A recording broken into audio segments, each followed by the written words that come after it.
Today we're going to show you how to set up a jeweled Lacerta enclosure from start to finish. Bob, my jeweled Lacerta, has spent all summer outside, coming to a close next week is September, which means we got to get his home for the winter ready. I'm Adam, this is Wicked's Wicked Reptiles, stick around.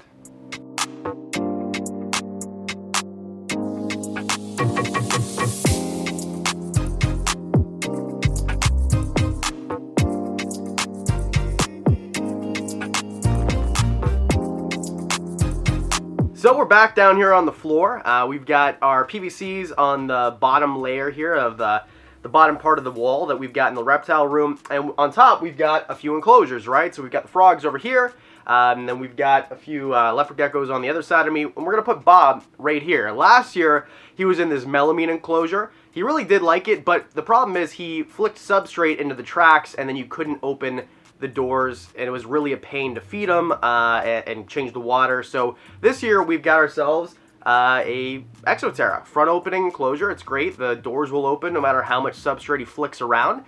It's 3 feet by 18 inches by 18 inches, which in my opinion for a full-size adult male would be too small. But Bob, as you can see, has little T-Rex hands, and he's got metabolic bone disease. So I want to make sure that all the UVB that I've got touches them at all times. So I've got a UVB that covers almost the entire section of the terrarium. On the top, I've got a UVB, one of the coil bulbs, and then I've got over my shoulder here one of the long tubular bulbs as well. So everything except for maybe 4 inches of the enclosure has UVB, and because it's only 18 inches, and then when you get the substrate involved, it's going to be less than that.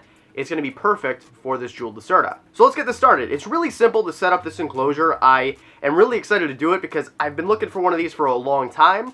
All you really need is substrate, right? So what we're going to use is Beyond Peat, which is a coconut core, and then any other coconut byproduct, something like that, which holds humidity really well is what I suggest, because jeweled Lacertas do need a higher level of humidity. If you want to know a little bit more about jeweled Lacertas, you can go ahead and watch this video right here, and that's going to show you everything you need to know about jeweled Lacerta care. But for now, let's go ahead and mix up our Beyond Peat, mix up the substrate that you're going to use, and let's start putting it in the enclosure. Now I should mention before we do that, actually, clean the enclosure. I know this seems like very basic, but when you get an enclosure you don't know where it came from, clean the heck out of it. Make sure it is spotless. Don't use glass cleaner on the inside of the enclosure. I know that seems super simple and basic. I do get questions about this all the time. So let's go ahead and put the enclosure, the bottom layer of the substrate inside. Something you want to consider too, which I didn't think about, is I might actually have to move my basking bulb on the other side. And the reason for that is I want to make sure that the frogs, which are beside them, which want to stay under 85, don't get too hot. Because this room is what, 79, 80, and then with that bulb there, it might just bring them over the top too hot, because they're right around 79 right now. That's the temperature in there. So keep an eye, this is just kind of a reptile room's basics thing. Keep an eye on where your enclosures are and which is transferring heat, because just because something is perfect, if you move something beside that enclosure, it might not be perfect anymore. So just a little tip. Another small tip as we put the substrate in here, make sure that your enclosure is ready to go. If you're going to get a jeweled Lacerta or any animal, you don't want to be scrambling after you have the animal already to get the animal, because if you come home and then you look around, what now? That's not going to be the greatest for your animal. So what we've done is we're setting this up. It's the weekend before Labor Day weekend when I film this, so I probably put this out Labor Day weekend. But we usually don't take him in until the last weekend of September, because it stays warm until then. So he's got 3 weeks, and I've got 3 weeks to monitor this thing and make sure that the temperature and humidity is perfect for Bob when he comes home. So something else that's really important that you're really going to want to have is a thermometer and a hydrometer, because if you don't, you're not going to know if the temperature and humidity is perfect. And above all, we're going to make this look kind of nice. You see it's got the fake rock background in the back there. But I want to make sure that it's the right temperature, right humidity, especially for an animal that is already sick. He's already got metabolic bone disease, which is incurable. So let's just go ahead and make it as perfect as we can before he gets in there. So we got the substrate in there. Now let's make sure that he's got a couple of hides. And for this, I've got a couple options. I've got a log, like a half log.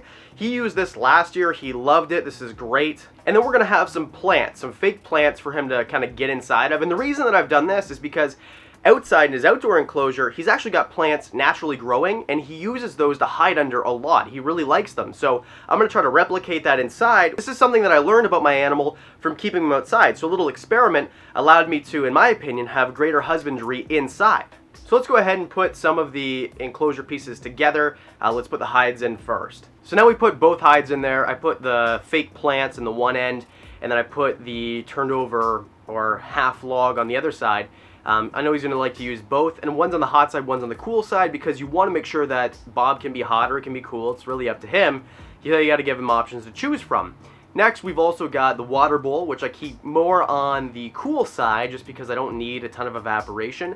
And then if we do have issues with humidity staying too high, the humidity humidity being too low, it's not high enough for Bob, we can always cover the top. That's something in another video I'm going to show you how to do if you need to. And we got his food bowl there as well, and just some stuff, ornaments, basically to make it look nice. These are not essential, of course, but if you choose to have them in there, it can just make it look a little bit nicer for when you walk in the room. Now, something that isn't essential, but I want to use anyway, is leaf litter. And I'm going to use leaf litter because it just makes it look a little bit more natural. To be honest, I wanted to make this a bioactive enclosure. I just ran out of time. I think that in the next 3 weeks, he's going to have to come inside, next 3 or 4 weeks, and I'm not going to have time to do a project like that. So instead, I wanted to make sure it was ready, better safe than sorry. And then, of course, we can always make one next year. So it's not essential to have the leaf litter, but it does make it look a little bit nicer. So let's go ahead and toss that in there. And as you can see, magnolia leaves are great because they've got two sides to them. One side's green, one side's brown. So it just gives a little bit more of a nicer look, or a more diverse look as well. So that is the leaf litter, that's the substrate. That's basically it. Now we're going to keep an eye on the humidity. We're going to keep an eye on the temperature and make sure that everything is perfect for Bob. Now, Lacertas don't need tons of climbing spaces. They don't really climb. They can, of course, you can give them options. The reason I didn't give any options really for Bob to climb is because he's got metabolic bone disease. The front of his front legs don't really work that great, so he doesn't use them. So let's just make everything look as nice as possible, give him a lot of room, a lot of hiding spaces, and a lot of stuff to do. And I can't wait to show you an update video because he is so interesting to watch. He's not afraid of you at all when he comes inside. During the winter months when he's in his enclosure, he's very curious. He'll come right up to the glass. He'll try to bite your hands because he thinks it's food. He is the most fun to watch. So until we bring him inside and we do the update video, now you know everything you need to know. If there's anything else that you think I forgot or should have mentioned, just put it in the comment section below. I would love to take advice and be able to give any additional advice that you might need. And of course, what's the next video going to be about? Put it in the comment section below. I took this idea to the comment section, so let's keep that train rolling. And because I do videos every week, twice a week, that means that I'll see you on Monday.